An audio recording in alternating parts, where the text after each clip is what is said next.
Muhammad Nasir Matang atau Maulidul Akbar. Yauma la yanfa'u malun wala banun illa man atallaha biqalbin salim. Hari kiamat adalah hari yang tidak berharga. Pada hari tersebut harta maupun keturunan, kecuali orang-orang yang datang menjumpai Allah dengan hati yang bersih. Ibadallah, ayat ini merupakan anjuran bagi setiap muslim. Hendaknya mereka perhatian terhadap perkara hati mereka, karena kebahagiaan, keselamatan seseorang di akhirat kelak itu tergantung bagaimana dengan kondisi hatinya. Oleh karena itu jemaah, hendaknya setiap muslim berusaha untuk membersihkan hati mereka dari penyakit-penyakit hati yang dapat mengotori hati mereka tersebut.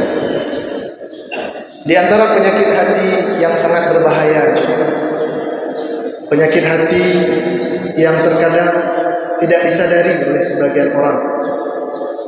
Penyakit hati ini banyak menimpa orang-orang yang rajin sholat.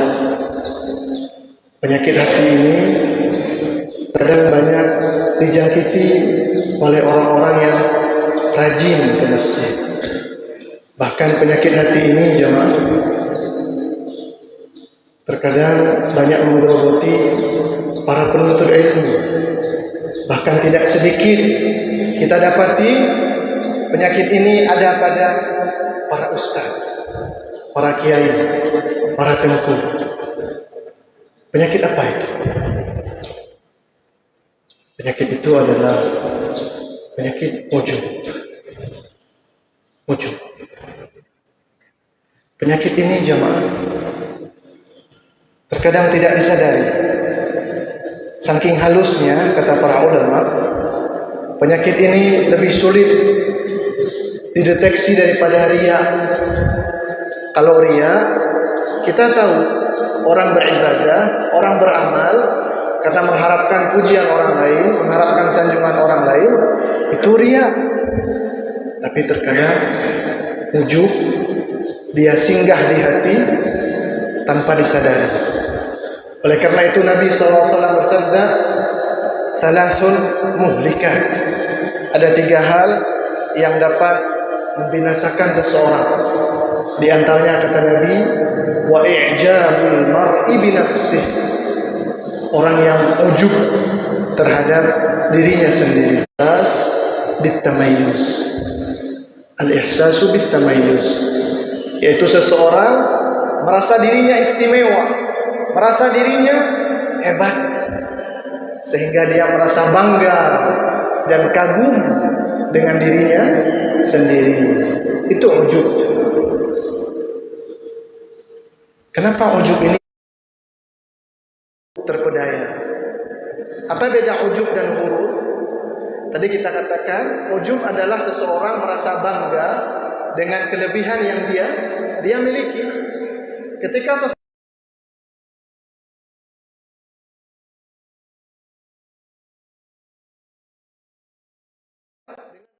yang tidak dia miliki, dia merasa dirinya saleh, padahal tidak. Dia merasa dirinya pintar, padahal tidak. Sehingga ujub tadi mengantarkan seseorang kepada penyakit ghurur, terpedaya, tertipu dengan dirinya sendiri. Adapun yang keempat jamaah, kenapa penyakit ini begitu berbahaya? Karena penyakit ini adalah jalan tol yang dapat menjerumuskan seseorang ke dalam kesombongan. Ketika seseorang merasa dirinya istimewa, ketika seseorang merasa dirinya lebih pintar, ketika seseorang merasa dirinya lebih saleh, maka dia akan mulai meremehkan orang lain, maka dia akan mulai menyepelekan orang lain. Dia menganggap orang lain biasa-biasa saja. Jadi karena ujub, seseorang akan menuju kepada kesombongan. Dan orang kalau sudah sombong masuk surga jemaah? Tidak. Kata Nabi, la yadkhulul jannah man kana fi qalbihi mithqali dzarratin min kibr. Tidak akan masuk surga orang yang pada hatinya terdapat sebesar dzarrah dari kesombongan. Itu yang pertama, bahayanya penyakit ujub. Seseorang merasa dirinya istimewa, merasa bangga sehingga dia kagum dengan dirinya sendiri. Adapun poin yang kedua yang ingin kami sampaikan, setelah kita mengetahui penyakit ini bahaya, ia merupakan syirik kecil, dapat menggugurkan amalan, dapat menjerumuskan kepada penyakit huruf, dapat menjatuhkan kepada kesombongan. Oleh karena itu, senantiasa kita periksa diri kita, hati kita, apakah ada sedikit dari rasa ujub tadi. Jemaah, tadi di awal kita katakan penyakit ini sulit dideteksi. Kadang orang terjerumus ke dalam penyakit ini, tapi dia tidak sadar. Ada enggak ciri-ciri orang yang memiliki indikasi? Ciri-ciri kalau ada pada diri seseorang, maka dia memiliki penyakit ujub. Indikasi yang pertama, orang yang ujub biasanya dia, kata para ulama, i'zamul amal, menganggap amalannya itu besar. Dia menganggap infaknya luar biasa. Dia menganggap salat malamnya luar biasa. Dia menganggap puasanya hebat. Dia menganggap dakwahnya luar biasa. Dan ini merupakan tafsiran dari firman Allah, wala tamnun tastakthir. Janganlah kalian memberi dengan harapan memperoleh lebih banyak. Jadi orang yang ujub jemaah biasanya dia sering membanggakan amalannya. Dia merasa amalannya hebat. Jemaah, infak kita yang besar, salat malam kita yang luar biasa, puasa kita yang tidak ada apa-apanya dibandingkan puasa orang lain, janganlah merasa amalan tersebut besar. Kenapa? Karena kita nggak tahu. Ya, suatu orang dari kalian menghina kelompok yang lain, merendahkan kelompok yang lain, menyepelekan kelompok yang lain. Kenapa? Bisa jadi yang dihina, yang disepelekan, yang dianggap remeh, yang dianggap enteng, ternyata jauh lebih baik. Kenapa lebih baik? Karena biasanya yang merendahkan itu ujub, dia merasa bangga. Ciri yang ketiga, orang yang punya penyakit ujub biasanya dia, kata para ulama, suka memuji dirinya sendiri. Galak bujoro, madhun nafs. Baik secara langsung ataupun tidak, dia suka memuji dirinya sendiri. Sering kita dengar perkataannya, oh dakwah di sana jalan karena kami yang gerakkan. Dakwah di masjid. Kenapa seseorang tidak mau dinasihati? Kenapa seseorang tidak menerima nasihat? Kecuali karena seorang itu merasa bangga dengan dirinya sendiri. Karena seseorang merasa ujub dengan dirinya sendiri.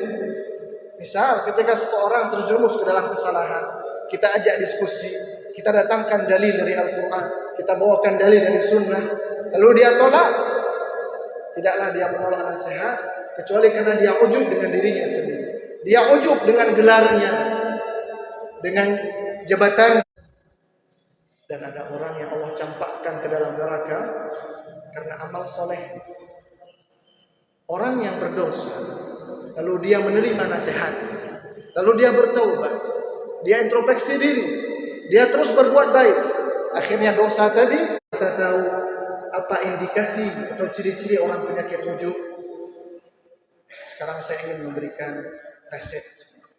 Kalau orang berobat ada keluhan, ada indikasi, lalu kasih resep. Sekarang saya akan memberikan resep obat.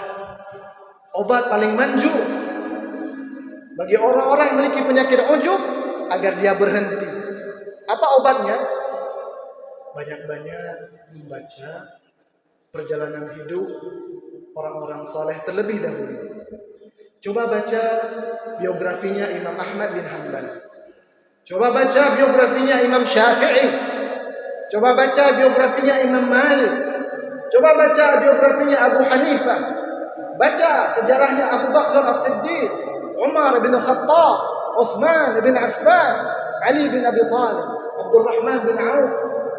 Maka kita akan dapati, Pak, ibadah kita tidak ada apa-apanya dibandingkan ibadah mereka. Ilmu kita sedikit sekali dibandingkan dengan ilmu mereka. Itu sejatinya adalah untuk disyukuri. Muhammad Nasir Matang atau Maulizul Akbar.